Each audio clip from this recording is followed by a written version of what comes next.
How does Kirby Smart fix his Alabama problem?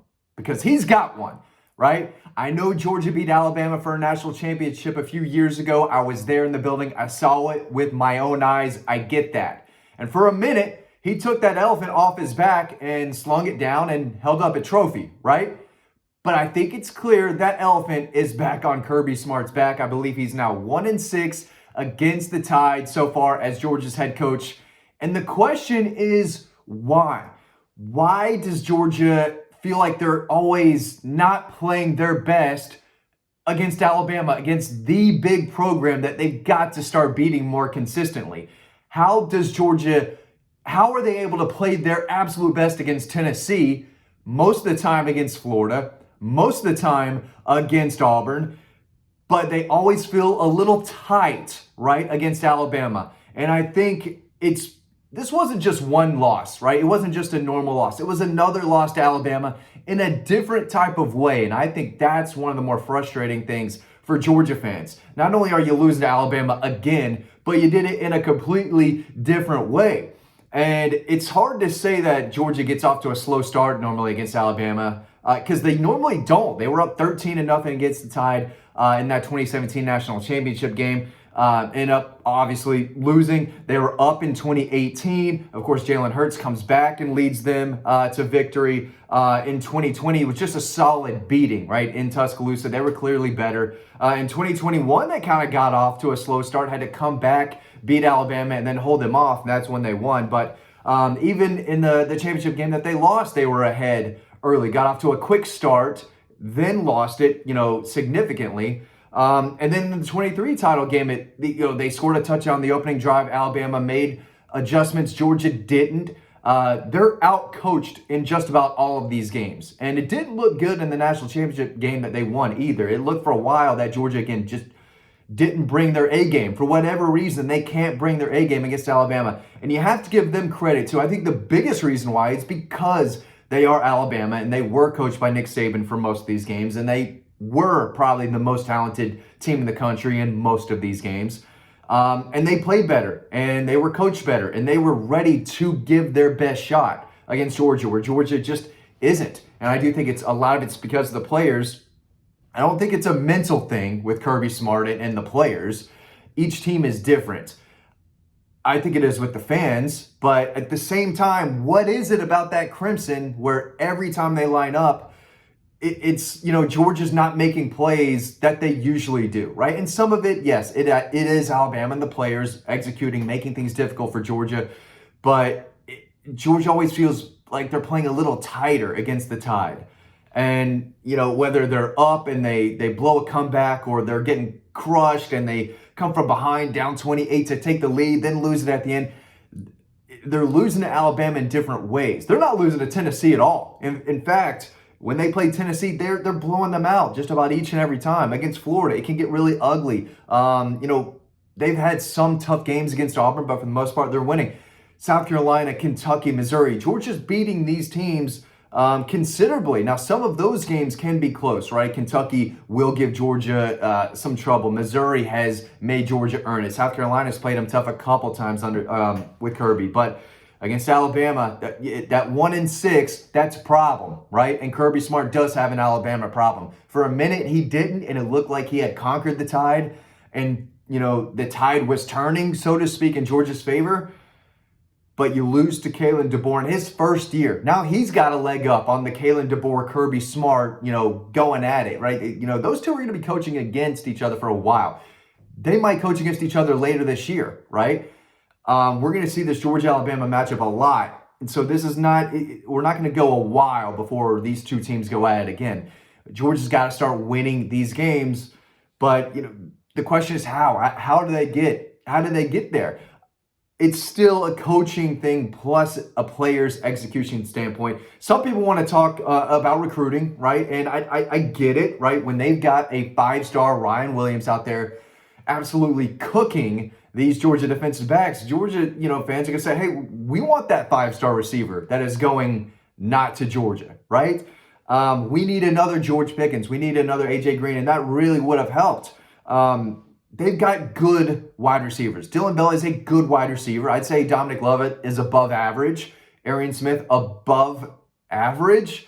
Sometimes explosive, sometimes below average, right? So he's a little bit of a mix. Good Arian Smith, bad Arian Smith. They don't have Ryan Williams. So I get it when, fans are saying, hey, we need more game changers at wide receiver. Ryan Williams is a game changer. And so that's something. Maybe they do need an elite wide receiver to beat Alabama. But Ladd McConkey was a 3-star. Dylan Bell was a 3-star. A.D. Mitchell was barely a 4-star. I think he was on most outlets. One outlet probably did have him, I think, as a 3-star. So you never know. Stars aren't an exact defining, measurement, right? But yeah, elite is elite. And I don't think Georgia has an elite wide receiver on their roster. Alabama normally does. And whether it's Ryan Williams or Jalen Waddle or Amari Cooper, they always have a wide receiver that makes big plays against the Dogs. And maybe Georgia needs that. Maybe I think a lot of the coaching, looking back on it, I would, if I had to point the blame, which I don't like to do, but it is what it is, I would blame Glenn Schumann more than Mike Bobo for the loss to Alabama. 0 sacks is a problem. That's a real problem, especially when you have athletic linebackers and you do have a lot of talent on the edge, and they couldn't contain on the edge. They couldn't, get any, pressure on Jalen Milroe from the edge. That was a really bad spot in Georgia's defense. I thought their interior defensive line play, I thought, was fine. They didn't give up much on the ground between the tackles at all. Jalen Milroe was able to get to the edge a lot, too many times. They're missing tackles. They're taking bad angles. The guy's electric. He's probably the best player in college football right now. And you have to give him a lot of credit. But at some point, you got to trick him. And that comes down to this scheme. And Kristen Miller got in the backfield one time. I don't think he was touched on that play. I think it may have been a stunt where he came in free, missed the tackle. Jalen Milroe takes off for 16 yards on 1st and 20. Then they score a touchdown, probably 2 plays later, right? You didn't see many other guys coming through to make a big sack or to put themselves in a position to force a turnover, right? Alabama forced those turnovers, especially the one where they're chasing Carson back. Jalen Milroe wasn't running away from Dogs. He was doing his job. He was running for yards. He wasn't running away from Georgia defenders. He was running for yards. And that's a problem.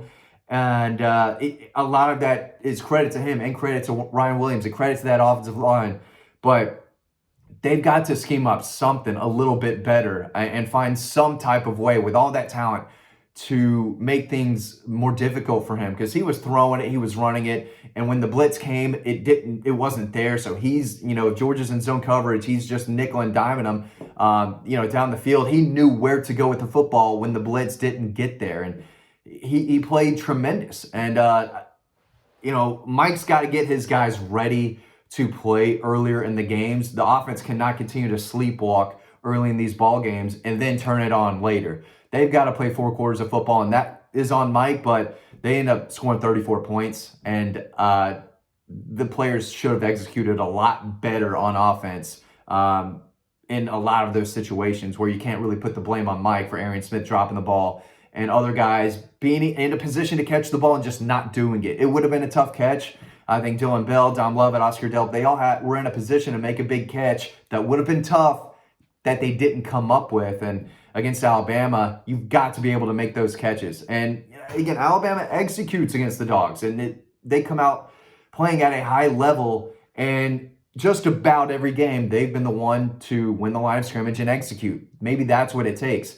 Maybe you can beat everyone else just based on talent. And most of this game, Kirby Smart rarely gets out-coached. Glenn Schumann rarely gets out-coached. It happened on Saturday night, and it happens most of the time they play Alabama. How does that get better? How do the coaches coach better? How do they get their guys better prepared to play Alabama like they are prepared to play against Tennessee and basically everyone else on the schedule? But the offense has got to wake up a little more. The defense has to tackle better. Again, when they're playing against Alabama, because it feels like they do just fine playing anyone else, even, against other top 25 opponents. Alabama has Georgia's number. They've got Kirby Smart's number. I'm not exactly sure how to fix it. Maybe it's more explosive skill players. Maybe It's better quarterback play, and maybe it's better coaching, maybe it's a little bit of everything, but they've got to figure it out. Kirby's got to figure it out because they cannot continue to lose to Alabama over and over and over again. The elephant's back on his back, and I think Georgia can win a national championship this year. I think they can beat Alabama in a rematch. I meant to say that earlier in this video. I'm not trying to harp and just take jabs at the staff and at the players. That's not what I'm trying to do.